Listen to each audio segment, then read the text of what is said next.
Hello everyone, welcome you all to the sports science academy. Last video में मैं hypothesis testing के बारे में पढ़ा था। अब हम पढ़ेंगे, स्टार्ट करने जा रहे हैं पैरामीट्रिक टेस्ट। जब भी हम पैरामीट्रिक टेस्ट की बात करते हैं, t test, Z test, MANOVA and MANCOVA, ये सारे अक्सर हमारे क्वेश्चंस में एग्ज़ाम में आते हैं। अक्सर देखा है हमने लास्ट प्रीवियर क्वेश्चन एनालिसिस करके कि ANOVA T test just like 5 question passage की तरह पूछा जाता है। सो ये video is very very important for you if you are preparing for UGC NET. तो अगर आपको ये सारे क्वेश्चंस परफेक्ट बनाने हैं आने वाली एग्जाम्स में, चाहे आप एचपीएससी हरियाणा की प्रिपरेशन कर रहे हो या यूजीसी नेट की प्रिपरेशन कर रहे हो, whatever the exam you are preparing, research and statistics is very important for you. So to make it perfect, let's proceed. अगर आपने पैरामीट्रिक और नॉन पैरामीट्रिक के बीच में डिफरेंस नहीं देखा तो आप लास्ट वीडियो, प्रीवियस वीडियो में से प्लेलिस्ट में जाके देख सकते हैं, ताकि आपको ये बेटर अंडरस्टैंडिंग हो सके। सो आज के इस वीडियो में स्पेसिफिकली कवर करेंगे Z test and T test. आपको मैं कंडीशंस बता देता हूँ किस टाइम पे कौन सा टेस्ट लगता है। अगर टी टेस्ट की बात करें, ओके, और जेड टेस्ट की बात करें, अनोवा की बात करें, तो अलग अलग कंडीशन में टेस्ट लगते हैं। नॉर्मली अगर हम टी टेस्ट की बात करें तो यहाँ पे जेड टेस्ट और टी टेस्ट में जब टू मीन ग्रुप को कंपेयर करना हो, ये तो सिंगल एक ग्रुप के भी हो सकते हैं या फिर अलग अलग पॉपुलेशन के भी हो सकते हैं। जब भी हम दो मीन को कंपेयर करते हैं तो क्या लगेगा, टी टेस्ट या जेड टेस्ट। या फिर जब हमारे पास में 3 ग्रुप्स हो, 3 डिफरेंट टाइप ऑफ ग्रुप हो, सपोज वॉलीबॉल, फुटबॉल और बास्केटबॉल, तो यहाँ पे अगर हमारे पास में 3 मीन ग्रुप हो तब हमें कंपेयर करना है, हमें देखना है कि इस मीन में कोई डिफरेंस है या नहीं है आपस में, तब लगेगा अनोवा, राइट। मनोवा कब लगता है, जब हमारे पास डिपेंडेंट वेरिएबल एक से ज़्यादा हो, ओके, और हम कंपेयर कर रहे हो मल्टीपल ग्रुप में। तो वैसे ही कई सारे टेस्ट हैं, एक एक करके हम सारे टेस्ट के बारे में बात करेंगे, whether it is parametric, non parametrics, A to Z everything. So proceed with the t test. Now let's start with, if you want to join our group you can just visit this page. अब T test 2 तरीके से होता है, 1 sample T test और 2 sample T test, या कोई से भी टेस्ट देखिए, जेड टेस्ट या T test, 1 sample T test या 2 sample T test. 1 sample T test में क्या होता है, सपोज हमारे पास में ये पॉपुलेशन है और इस पॉपुलेशन से कोई सा सैंपल ड्रॉ किया गया है, इस पॉपुलेशन से किसी भी टाइप का सैंपल ड्रॉ किया गया है। अब हमें यह देखना है कि ये सैंपल, ये पर्टिकुलर सैंपल क्या इस पॉपुलेशन से बिलोंग करता है या नहीं करता है, right. Suppose for example population है XYZ इंस्टीट्यूट की, और यहाँ पे हमें कुछ दिया गया है कि सैंपल का मीन, पॉपुलेशन का मीन है। हमें क्या लिया, हमने वेट लिया है, वेट एज ए वेरिएबल, क्या लिया है, वेट या हाइट, कुछ भी मान लीजिए। तो यहाँ पे मीन दिया हुआ रहेगा और यहाँ पे दिया हुआ रहेगा SD।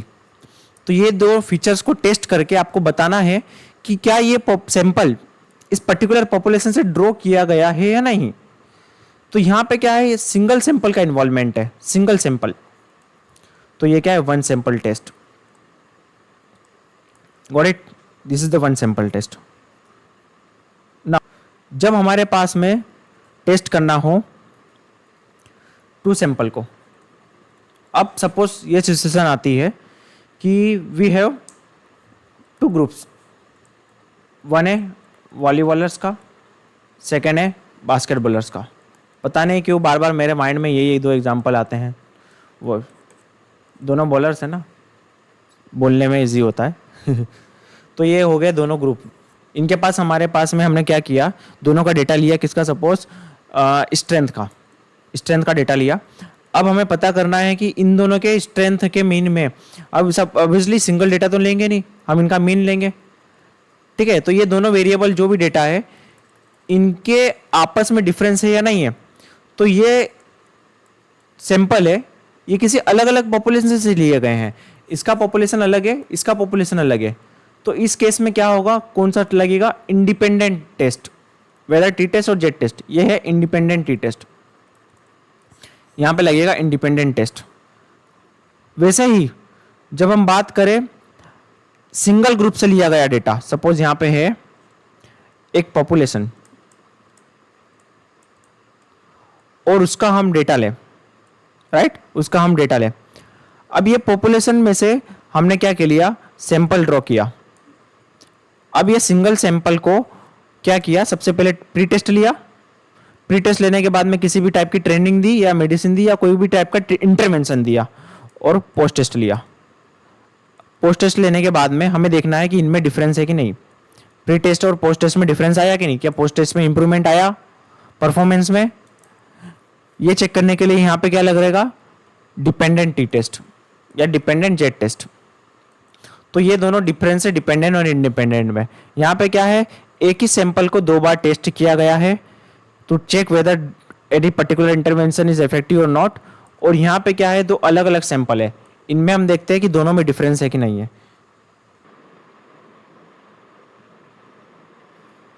तो यहाँ पे आप देख सकते हो, ये है 1 सैंपल टी टेस्ट, राइट। जब हम इसका एग्जाम्पल देखेंगे तो आपको और ज़्यादा क्लियर समझ में आएगा। अब जब भी अब देखो, ये तो हमारा टेस्ट है 1 सैंपल और 2 सैंपल। अब जो भी इसका रिजल्ट आएगा, सबसे पहले मैं इसको बारे में बता देता हूँ कि ये इसको टेस्ट किसे की जाता है, मैन्युअली एसपीएसएस का हम अलग से देखेंगे। जो भी टेस्ट हम लगा रहे हैं, वेदर ये test, T test, Z test, ANOVA, उसका कुछ ना कुछ वैल्यू निकलती है, कैलकुलेटेड वैल्यू निकलती है। जैसे टी टेस्ट की टी वैल्यू निकलेगी या फिर एफ टेस्ट की एफ वैल्यू निकलेगी। उस वैल्यू को हम कंपेयर करते हैं टेबल वैल्यू से, उस वैल्यू को हम कंपेयर करेंगे टेबल वैल्यू से। यहाँ पे डी एफ वैल्यू दी जाएगी, डी एफ का मतलब होता है डिग्री ऑफ फ्रीडम। अक्सर ये एन माइनस, अगर 2 ग्रुप रहेंगे तो n-2, सिंगल ग्रुप रहेगा तो n-1 आएगा, ठीक है। तो यहाँ पे डी एफ वैल्यू दिएगी और यहाँ पे दिया रहेगा लेवल ऑफ सिग्निफिकेंस। अब सपोज हमने लिया 0.5 पर, ठीक है, और हमारी डी एफ वैल्यू है 15, टेस्ट की 15 है, और यहाँ पे टेबल वैल्यू कितना आया, सपोज 2 आया, ठीक है। तो यहाँ पे हमें क्या करना होगा, नेक्स्ट स्टेप, ये हमने टेबल वैल्यू टी टेस्ट लगा दिया और हमारे पास क्या आंसर आया, 2। अब ये हमें देखना है कि हाइपोथेसिस रिजेक्ट होगी या नहीं होगी। हाइपोथेसिस टेस्टिंग में हमने इसके बारे में बात की थी, राइट। तो हाइपोथेसिस टेस्टिंग की कंडीशन क्या है, हाइपोथेसिस रिजेक्ट और एक्सेप्टेंस होने की कंडीशन क्या है, जब भी ये कैलकुलेटेड वैल्यू, जो भी हम कैलकुलेटेड वैल्यू कैलकुलेट करते हैं, वो अगर बड़ी रहेगी दिस क्रिटिकल वैल्यू से, ये क्या है, ये क्रिटिकल वैल्यू है और इसको टेबल वैल्यू भी बोल सकते हैं। तो उस कंडीशन में क्या होगा, हाइपोथेसिस जो नल हाइपोथेसिस हो जाएगी रिजेक्ट। और सेकेंड कंडीशन, अगर ये table calculated value critical value से छोटी रहती है, स्मॉलर रहती है, तो नल हाइपोथेसिस हो जाएगी एक्सेप्ट, ठीक है। और क्लियर के लिए आप पुरानी वीडियो देख सकते हो। तो सपोज जो भी हमारा आंसर आता है टी टेस्ट का, एफ टेस्ट का, जेड टेस्ट का, यहाँ पे हम क्या देखेंगे कि ये वैल्यू इससे कंपेयर की जाएगी, राइट। तो 99% में यही रूल फॉलो किया जाता है। किस कंडीशन में, नॉन पैरामीट्रिक में आपको मैं बताऊंगा किस कंडीशन में ये इसका अपोजिट होता है। बाकी पैरामीट्रिक में सारे में अगर कैलकुलेटेड वैल्यू बड़ी रही क्रिटिकल वैल्यू से तो नल हाइपोथेसिस क्या हो जाएगी, रिजेक्ट। सो मैक्सिमम कंडीशन में यही रूल फॉलो किया जाता है अगर कैलकुलेटेड वैल्यू बड़ी होती है तो यहाँ पे आप देख सकते हो ये टेबल दी गई है। सपोज हमने क्या लिया, टी टेस्ट हमारा कैलकुलेटेड वैल्यू आया, टी टेस्ट का कैलकुलेटेड वैल्यू आया 2, राइट। और हमारे जो 2 टेल हाइपोथेसिस थी और हमने इसको लेवल ऑफ सिग्निफिकेंस सेट किया दिस वन, राइट।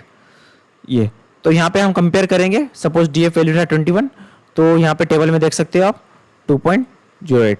तो यहाँ पे किस कंडीशन में क्या है, कैलकुलेटेड वैल्यू क्या है, छोटी है as compared to table value. कौन सी बड़ी है, क्रिटिकल वैल्यू बड़ी है as compared to calculated value. तो क्या कंडीशन में, इस कंडीशन में क्या होगा, नल हाइपोथेसिस एक्सेप्ट हो जाएगी।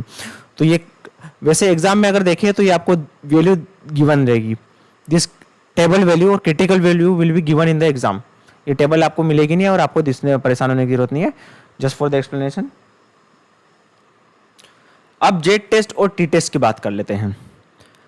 टी टेस्ट कब इस्तेमाल किया जाता है, जब पॉपुलेशन का साइज लेता है लेस देन 30,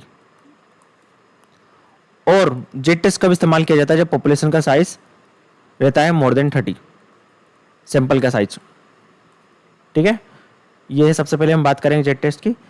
जब भी दो मीन को कंपेयर करना हो, अभी सबसे पहले अब बात करेंगे हम one sample Z test, right. अब वन सैंपल जेड टेस्ट आपको मैंने बताया क्या होता है ना, किसी भी पॉपुलेशन में सैंपल को ड्रॉ करते हैं और उसको बताते हैं कि ये सैंपल इससे बिलोंग करता है नहीं करता है। तो यहाँ पे देख सकते हो आप, लार्जर सैंपल साइज है, एन की वैल्यू है ग्रेटर देन 30, लार्जर का मतलब 30 से ज़्यादा सैंपल साइज हो तो जेड टेस्ट लगेगा। ये है फॉर्मूला। और सेकंड कंडीशन क्या है, जब पॉपुलेशन वेरिएंस इज नॉन, ये सेकंड कंडीशन है। ये दो कंडीशन अगर हो तो जेड टेस्ट लगेगा। और इसका फॉर्मूला आप देख सकते हो स्क्रीन पे, ये रहा। एक्स डिनोट करता है पॉपुलेशन मीन को, सॉरी सैंपल मीन को, और यू म्यू डिनोट करता है पॉपुलेशन मीन को। यह है सैंपल साइज। अब ये रहा आपके सामने एक example. A sample of 400 student were tested on 50 metre dash, their mean performance and SD were 7.8 second. If the sample from a larger population of mean performance 7.32 and SD 0.15, तो क्या ये sample इस पॉपुलेशन से draw किया गया है, ये हमें टेस्ट करना है। ये है वन सैंपल टी टेस्ट। तो सर जस्ट सी हियर, यहाँ पे आप देख सकते हो, ये है फॉर्मूला, ठीक है। इसमें क्या दिया गया है, ये x यहाँ पे हमने पुट कर दिया x की वैल्यू, राइट। ये क्या है, सैंपल मीन है, यू कैन सी हियर,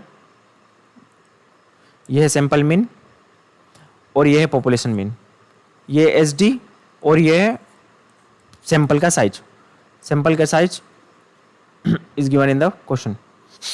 इसको सॉल्व कर लेंगे। जेड की वैल्यू आ गई डायरेक्टली। अब ये जेड की वैल्यू कभी भी माइनस में नहीं होती, ठीक है। तो ये हो गया जेड की वैल्यू। अब नेक्स्ट स्टेप क्या है, इसको कंपेयर करना है टेबल वैल्यू से, राइट। अब टेबल में जेड की वैल्यू क्या है, 0.05 लेवल पर।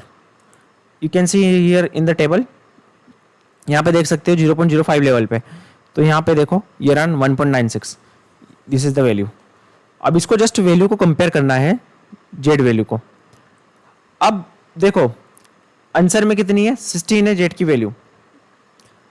इसका मतलब क्या है कि टेबल वैल्यू से कैलकुलेटेड वैल्यू बड़ी है, टेबल वैल्यू से कैलकुलेटेड वैल्यू बड़ी है, तो क्या हो जाएगा, नल हाइपोथेसिस रिजेक्ट हो जाएगी। So the population mean performance of 50 metre dash is not equal to 7.32। तो ये था जेड टेस्ट। अब बात करेंगे हम टू सैंपल की जेड टेस्ट की। इंडिपेंडेंट टू सैंपल है, राइट, सेम कंडीशन है। इसका एग्जांपल आप देख सकते हो, test hypothesis as whether the difference between the achievement motivation level between footballers and volleyballers is significant at 5% level, ठीक है। तो यहाँ पे सैंपल का साइज दिया गया हुआ है। अब यहाँ पे हमें टेस्ट करना है कि जो मोटिवेशन लेवल है, अचीवमेंट मोटिवेशन लेवल है, वो फुटबॉलर्स और वॉलीबॉलर्स में डिफरेंस है या नहीं है, based on the sample size. तो यहाँ पे दो सैंपल दिए गए हैं, ठीक है। यहाँ पे दो सैंपल दिए गए हैं, उनका जो मीन, हमें मीन दिया गया है और SD दिया गया है, एक वॉलीबॉलर्स का और एक फुटबॉलर्स का, जो भी बास्केटबॉलर्स का, उनका मीन दिया है और SD दी है। किसका दिया हुआ है, ये अचीवमेंट मोटिवेशन का है। तो इनके आपस में डिफरेंस है या नहीं है, जस्ट फॉर्मूला ये रहा। इस फॉर्मूले में हम क्या करेंगे, वैल्यू को पुट करेंगे। ये फर्स्ट का मीन है, ये सेकेंड का मीन है। ये दोनों फीचर्स क्या हैं, फर्स्ट सैंपल के और सेकेंड सैंपल के, ठीक है। तो ये गिवन वैल्यू दी गई है 58, 55 सेकेंड सैंपल का मीन, ये दिया गया है SD, ये दिया गया है SD बास्केटबॉलर का, और ये रहा सैंपल का साइज। अब आ जाएगी हमको हमारे पास ये जेड वैल्यू, राइट। अब यहाँ पे क्या था, इस कंडीशन में क्या था, ये 2 टेल था। अब हमें क्या देखना था यहाँ पे, वेदर वॉलीबॉलर्स या बास्केटबॉलर किसका ज़्यादा होगा, कोई डायरेक्शन स्पेसिफाई नहीं है। तो यहाँ पे क्या लगेगा, 2 टेल हाइपोथेसिस। और लेवल ऑफ सिग्निफिकेंस क्या था, 0.05। तो टू टेल में 0.05 की वैल्यू थी 1.96। अब 1.96 से क्या ये बड़ा है? Yes, it is more than 1.96। तो यहाँ पे क्या होगा? Null hypothesis rejected. तो you can see here null hypothesis rejected. इसका मतलब क्या है कि सिग्निफिकेंट डिफरेंस है। नल हाइपोथेसिस का क्या मतलब होता है? No difference, no equal, no changes, no improvement. पर यहाँ पे क्या है? नल हाइपोथेसिस रिजेक्ट हो चुकी। इसका मतलब क्या है? सिग्निफिकेंट डिफरेंस है आपस में। अब बात करते हैं टी टेस्ट के बारे में। टी टेस्ट कब लगाया जाता है? जब सैंपल का साइज छोटा हो, लेस देन 30 हो। सेकेंड कंडीशन, जब पॉपुलेशन वेरिएंस इज अननोन। इसको डेवलप किया था WS गोसेट ने 1908 में। नॉर्मल डिस्ट्रीब्यूशन फॉलो करता हूं, right? Normal distribution you can, इसके बारे में जानना हो तो आप पिछली वीडियो में देख सकते हो। पॉपुलेशन वेरिएंस इज अननोन और इंडिपेंडेंट ऑफ ईच अदर। जो ऑब्जर्वेशन है वो इंडिपेंडेंट होना चाहिए वन सैंपल में, राइट? मतलब वन सैंपल में इंडिपेंडेंट नहीं है। तो ये आपको पता ही है, मैंने आपको बताया। Let's see for example. अब यहाँ पे देखो, सेम कंडीशन दी गई है। सिस्टोलिक ब्लड प्रेशर दिया गया है 25 सैंपल्स का। ये 25 सैंपल्स है। उनका systolic blood pressure executive was found to be 140। 140 ये सैंपल का फीचर्स है। This is the sample features with standard deviation of 10 on the basis of sample. अब ये सैंपल के बेसिस पे हमें क्या इंफॉर्मेशन निकालना है कि ये पॉपुलेशन का कैरेक्टरिस्टिक्स है। क्या ये सैंपल इस पॉपुलेशन से बिलोंग करते हैं या नहीं? ये क्वेश्चन में पूछा गया है। यहाँ पे हमें इंफॉर्मेशन दी गई है सैंपल की, और साथ ही साथ यहाँ पे इंफॉर्मेशन दी गई है ये पॉपुलेशन की। ब्लड प्रेशर का डेटा है। क्या ये पॉपुलेशन या क्या ये सैंपल इस पॉपुलेशन का पार्ट है? राइट? ये हमें टेस्ट करना है। तो ये हमारी हाइपोथेसिस बन जाएगी। क्या बन जाएगी hypothesis? Null hypothesis. Yes, it is a part. जो पॉपुलेशन मीन है, इसका जो पॉपुलेशन मीन है, इसका जो पॉपुलेशन मीन है वो कितना होगा? 130। किसका पॉपुलेशन मीन? इस सैंपल का। या तो रिसर्च हाइपोथेसिस क्या बनेगी? उसका अपोजिट, नॉट इक्वल। 130 के नॉट इक्वल, इसका पॉपुलेशन मीन नहीं है। फॉर्मूला लगा देंगे टी टेस्ट का। ये रहा सैंपल का मीन, ये रहा पॉपुलेशन का मीन, ये रहा SD और ये रहा सैंपल का साइज। टी आ गया हमारा 5। अब T5 कंपेयर करेंगे। देखो यहाँ पे डिग्री ऑफ फ्रीडम कितना है? यहाँ पे n कितना है? सैंपल 1 है ना, तो डिग्री ऑफ फ्रीडम कितना होगा? n-1। तो यहाँ पे क्या होगा? Degree of freedom 25 - 1 is equal to 24। ये आ गया डिग्री ऑफ फ्रीडम। अब यहाँ पे क्या करना है? हमारे पास में आ चुकी है टेबल वैल्यू कितनी आ चुकी है? 5। सॉरी, कैलकुलेटेड वैल्यू आ चुकी है 5।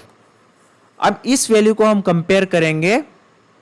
अगर आप टेबल में देखोगे, डिग्री ऑफ फ्रीडम के सामने 24 के सामने 0.01 लेवल ऑफ सिग्निफिकेंस के सामने आप करस्पॉन्डिंग इधर की साइड उधर की साइड जाओगे तो वहां पे आपको टेबल वैल्यू, क्रिटिकल वैल्यू दिखेगी 2.797 टेबल में। आप टेबल देख सकते हो। अब यहां इसको कंपेयर करेंगे तो 5 is much greater than critical value. इसका मतलब क्या हुआ? Null hypothesis is rejected. तो नल हाइपोथेसिस क्या है? ये नल हाइपोथेसिस से रिजेक्ट हो चुकी है। इसका मतलब क्या है? क्या कंक्लूजन निकलेगा? Not been part of this population. तो इसका मतलब क्या है कि ये सैंपल इस पॉपुलेशन से ड्रॉ नहीं किया गया है, right? Not equal. Got it? अब आता है टू सैंपल टी टेस्ट। देखो इसका इस्तेमाल कब किया जाता है? Dependent T test, independent two sample test.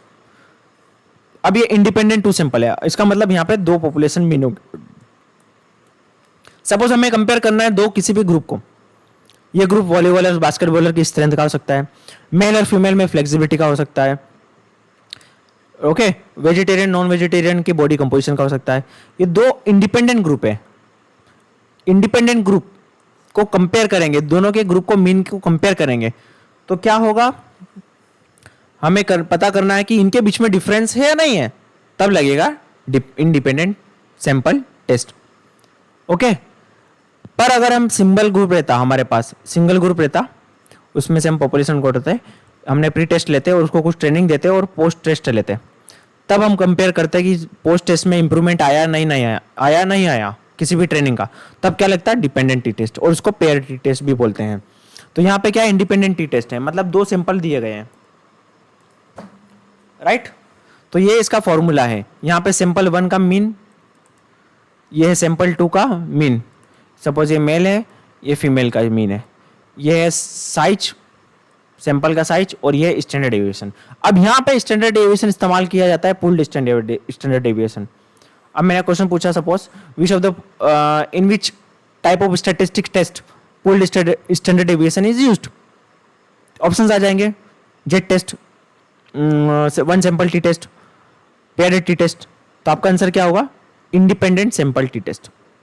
तो यहाँ पे क्या है, पुल्ड स्टैंडर्ड डेविएशन, मतलब दोनों को कंबाइन, दोनों सैंपल का, सैंपल 1 और सैंपल 2 दोनों का स्टैंडर्ड डेविएशन कंबाइन कर देंगे, उससे हम बोलेंगे पुल्ड स्टैंडर्ड डेविएशन। अब ये इतना लंबा चौड़ा तो आपके एग्जाम में आएगा नहीं, ठीक है, बट इतना याद रख लीजिए, थ्योरेटिकली मे बी आस्क।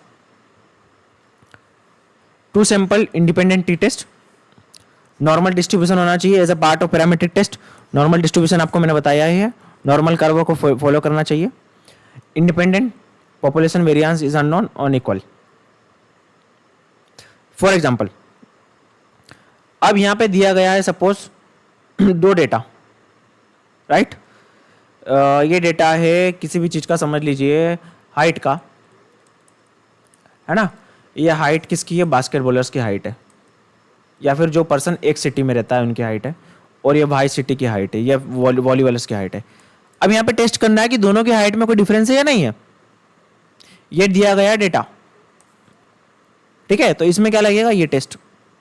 अब यहाँ पे क्या एक प्रोसीजर है, इसे फॉलो करना पड़ेगा सॉल्व करने के लिए, राइट। अब देखो इसका लंबा चौड़ा इक्वेशन न्यूमेरिकल एग्जाम में, ऑब्जेक्टिव एग्जाम में तो आएगा नहीं, पर आप देखने के लिए आप देख सकते हो, राइट। ये जो प्रोसेस है, या फिर आप स्किप कर सकते हो, आगे बढ़ा के स्पीड बढ़ा लीजिए अगर आपको वीडियो स्लो लग रही है तो, आपकी लर्निंग के हिसाब से। यहाँ पे चाहिए Y square summation of X square चाहिए, क्यों निकालने के लिए, ये पुल्ड स्टैंडर्ड डेविएशन निकालना है, तो यहाँ पे रिक्वायरमेंट इन चीज़ों की है, तो इन, ठीक है, तो इसको जस्ट निकालेंगे, इसका स्क्वायर करते जाएंगे, इसके स्क्वायर करते जाएंगे, इसका सम कर देंगे, तो ये निकल जाएगा डेटा, और इसको डायरेक्टली वहाँ पे पुट करना है, यू कैन जस्ट सी, ठीक है। तो यहाँ पे निकल जाएगा पुल्ड स्टैंडर्ड डेविएशन। अब इसको क्या करेंगे, हमारे पास आ चुका है पुल्ड स्टैंडर्ड डेविएशन, मीन आ चुका है, सैंपल 1 का, सैंपल 2 का मीन आ चुका है, और इसको डायरेक्टली पुट करेंगे वैल्यू में।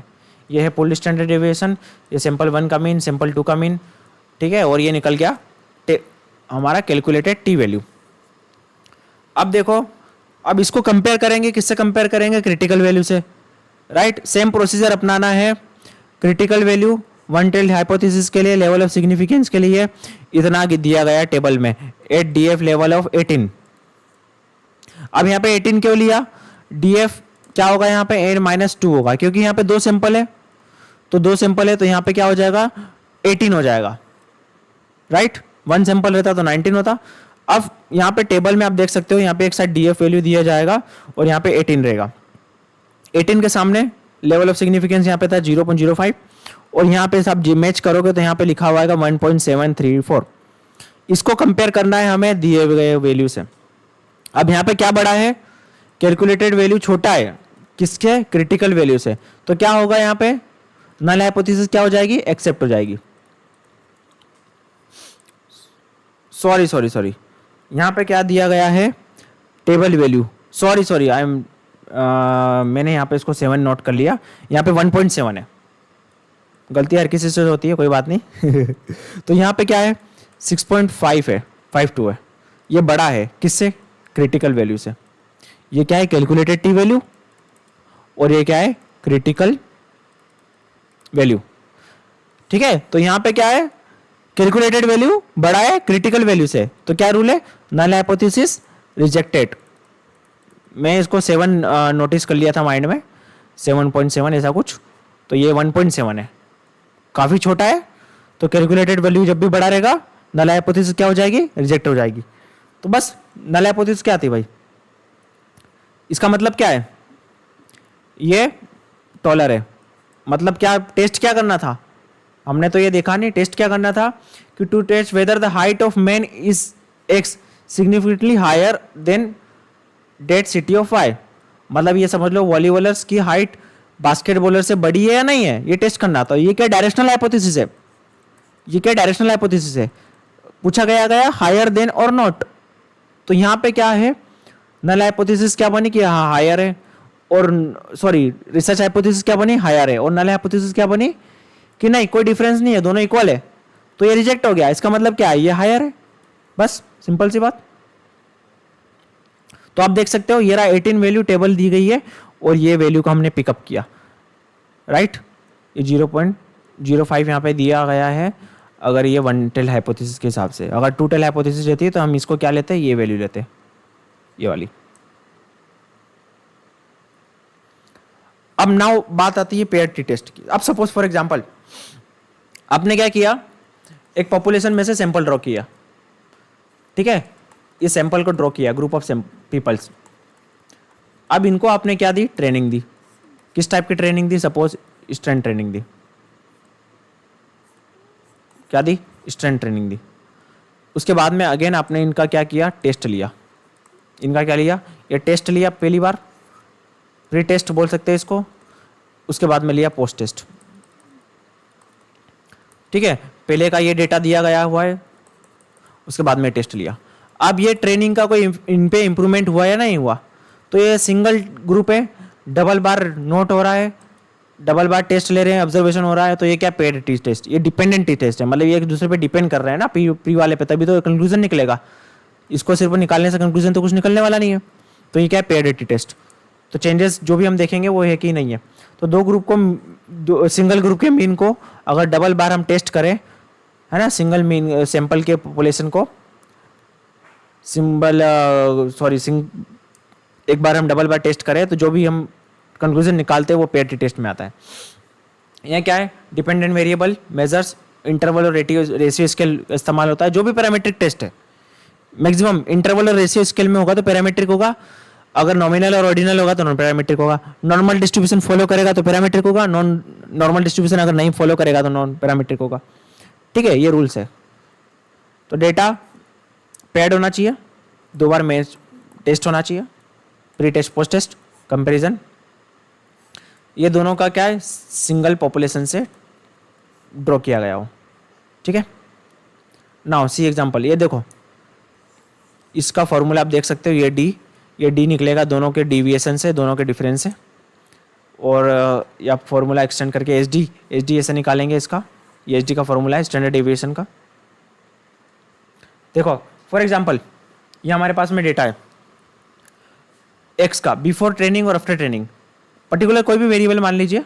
ट्रेनिंग के बाद में इसमें इंप्रूवमेंट हुआ, थ्रो में इंप्रूवमेंट हुआ सपोज, ठीक है, मेडिसिन बॉल का थ्रो कर रहे हैं, तो ये क्या इनमें सिग्निफिकेंट इंप्रूवमेंट हुआ या नहीं हुआ, तो ये टेस्ट करने के लिए आपको पेरिटी टेस्ट लगाना पड़ेगा। यहाँ पे दो सैंपल है, दो बार टेस्ट कर रहे हैं, तो उसके लिए डी निकालेंगे, इन दोनों का डिफरेंस, ये निकल गया डेविएशन, सम ऑफ डेविएशन निकल गया ये, और उसको सबको स्क्वायर करते जाएंगे हम, और ये निकल जाएगा सम ऑफ स्क्वायर ऑफ डेविएशन, तो ये डी का स्क्वायर निकल गया, ये 1424373। इसको हम डाल देंगे यहाँ पे वैल्यू में, डी की वैल्यू में, समेशन ऑफ डी स्क्वायर, ठीक है, ये रहा, ठीक है, 53 सम ऑफ डेविएशन, राइट, ये निकल गया मीन, डी निकल गया, ठीक है। तो वैल्यू में इसको पुट कर देंगे, लास्ट में हमारे पास निकलेगा, ये थ्योरेटिकल पे हम नहीं जा रहे हैं क्योंकि इतना ज़्यादा न्यूमेरिकल पार्ट उसमें नहीं आता है एग्जाम में। स्पेसिफिकली हम न्यूमेरिकल पार्ट पीएचडी के हिसाब से या दूसरे के हिसाब से अलग से वीडियो बनाएंगे। ये रहा 3.43, ठीक है, ये निकल गया टी टेस्ट। अब सेम प्रोसीजर है, इसको कंपेयर करेंगे टेबल वैल्यू से, क्रिटिकल वैल्यू से। क्रिटिकल वैल्यू जो भी रहेगी तो ये क्रिटिकल वैल्यू है, तो टेबल वैल्यू बड़ी है क्रिटिकल वैल्यू से, तो नल हाइपोथेसिस रिजेक्टेड।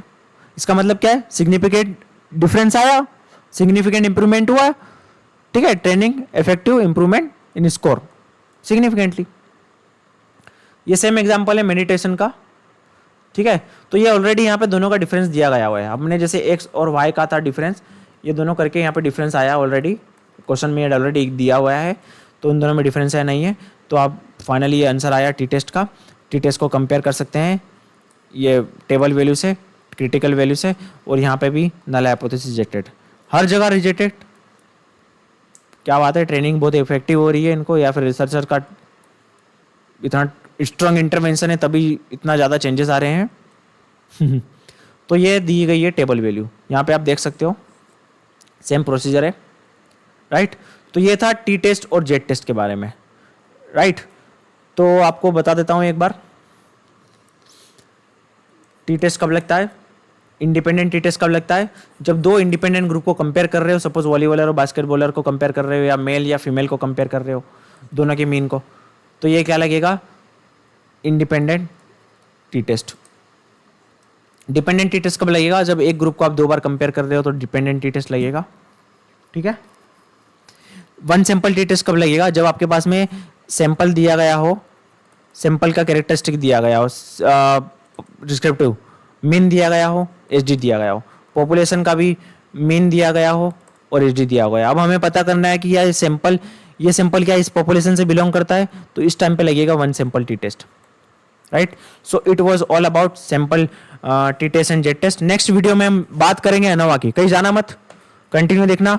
अगर आपको अनोवा एकदम परफेक्ट करना है, बेसिक कॉन्सेप्ट से लेके एकदम बढ़िया से एकदम परफेक्ट हो जाएगा आपका अनोवा, तो नेक्स्ट वीडियो में आप देखेंगे ANOVA, which is very very important for your UGC NET और PhD. Thanks for watching Sports Science Academy. धन्यवाद। With Divyam Patidar, PhD scholar, LNIP Gwalior. धन्यवाद भाइयों।